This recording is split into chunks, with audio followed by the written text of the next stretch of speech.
Hi guys. So this week we covered assessment of a school guidance and counseling program. The importance of having an assessment for a school guidance and counseling program is that it provides everyone with like a description of the program that's in place, and it kind of goes into a deep dive of the elements that we discussed and learned about last week, including like the content, the organizational framework, structure, activities, time, resources, and then the development and management and accountability processes. It just kind of allows us to look a little bit deeper into those and give us some data around that, around what is happening, how it's happening, what's the time spent there. The advantages of it is that it provides, like I said, it provides concrete qualitative data, which goes into like the the program substance of like the what and the who, as I was saying just a minute ago. Who are we serving? What are we providing them with? As well as like the standards and the competencies around that. And then it also provides quantitative data regarding how much time is spent where on different elements. It also highlights another advantage of it is that it really highlights the growth and accomplishments of the program, and then at the same time, it allows us to zero in on what needs our program has, either in regards to the community, the students, the personnel, within anyone.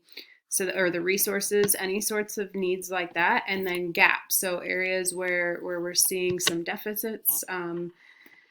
It just allows us to see where we are and what we need to grow with and what we're doing really well, and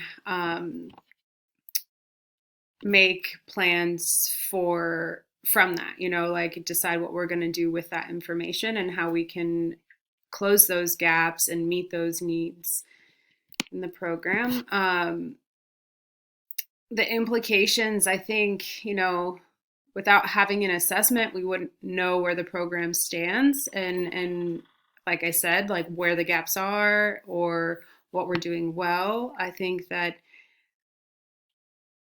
without any sort of assessment, we wouldn't know how to address any of the challenges or some of the challenges we're facing. I was just thinking like if we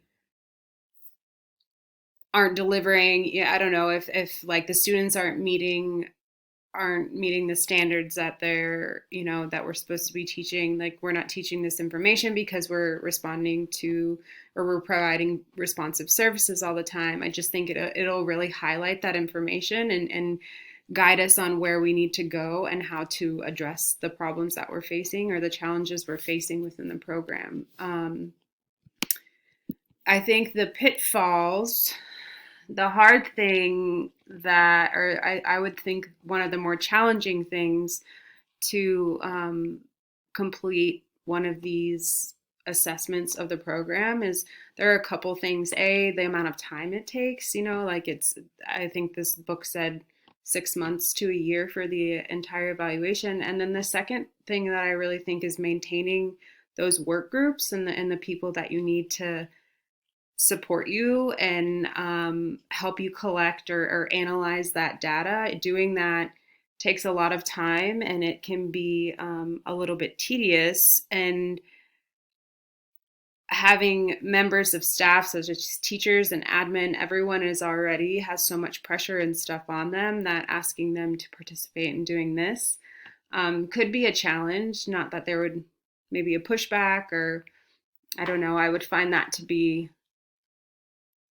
pretty challenging. I think that assessments are also, in my current campus, I think assessments are always helpful. I think that every couple of years, or I don't know, every 4 or 5, I think it would just always be helpful to assess a program. I know it's a lot of work for 6 months to a year long, but I think that knowing where you are and knowing what the gaps are really important to help maintain a solid and good program. So I think that they're always helpful. I don't necessarily think my program needs one now. I think we have a very good guidance counseling program at our school. I do think that if assessment was given or was done, I think there would be gaps within the program components as far as the time. I bring that up a lot because it happens and I see it all the time. As like far as the time spent, I know our counselor is, and even myself, provide a lot of responding to students who are in need. And therefore she, I think, ends up having to miss out on some of her group counseling time, on some of her class guidance counseling time, and that makes it really challenging, and those students aren't getting some of that information. And then I also think the personnel resource element is where there would be some gaps. You know, Amy, our counselor, always has professional development ready for us. We are supposed to, I think, she's supposed to do it once a month, some sort of professional development at our faculty meetings. But then there's always other stuff that like get in the way, and admin is like, oh, we have to go over, I don't know, TELPAS testing. We have to go over this. This is really important. And so she always kind of gets pushed to the side. She and I have been meaning to do like a social emotional professional development for the entire staff since the beginning of the year, and it's ready to go, just kind of waiting in a folder, but it has yet to be delivered because of that reason. So I think that's where we would see our gaps at our current school, but overall it's pretty great. All right, thanks. I look forward to hearing your feedback. Bye.